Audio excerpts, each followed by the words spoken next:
What's the strangest punishment your parents ever gave you? 1. For some reason my parents allowed my brother and I to have a very basic bow and arrow which we were allowed to shoot at a cardboard box in the backyard. I, being very young and very dumb, crawled into the box while my brother was firing. Parents were not pleased, and to demonstrate how dangerous what I had done was, they made me lay on the couch for the whole day and pretend I was in a hospital bed. 2. My parents said I was playing too much Skyrim when it came out, so they took the router with them to work every day.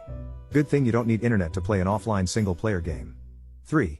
I had to fill cut open tennis balls with pennies. I'm still not sure what that was about. I was innocent, by the way. 4. Me and my sister were fighting after I tried to steal some of her chili fries and she poked me with a fork. Dad took us out back and tied us up face to face with a rope. Told us when you figure out how to work together you will be able to get out. 5. I would get grounded to the front porch because when I was grounded in my room I would entertain myself with literally anything, even lint from the carpet. So my dad finally had enough and made me sit on the front porch, and I wasn't allowed to talk to anyone except to say that I'm grounded and can't talk. 6. If I cursed, my mom would make me go into the bathroom and say every curse I knew while looking in the mirror, so I could see how ugly I made myself look while cursing.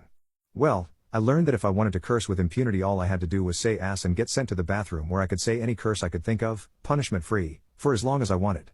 7. If I misbehaved in a car, my mom would lower the window and say that a bird would fly in if I'd continue to misbehave. 8. I was not allowed to read unless it was specifically for school. 9. When I was little, my mom's go-to punishment was to make me kneel on uncooked rice for about 15 minutes. Had to keep a straight back or else the time was increased. She did this because that was how her mom punished her and her brother. She eventually stopped using this punishment after she set some clear boundaries with my very controlling grandmother. She never felt right making me do it. My little sister never had to go through it. I kind of resented that for a while, but eventually was grateful she didn't experience it.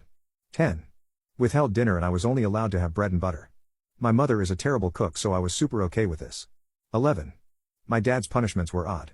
If he caught me doing something I wasn't meant to, he wouldn't stop me from doing it, he'd make me do it more and more until I was sick of it. It worked quite well, to be honest. 12. I beat up a bully. My mom had a strong conversation with me, and then took me out for sushi.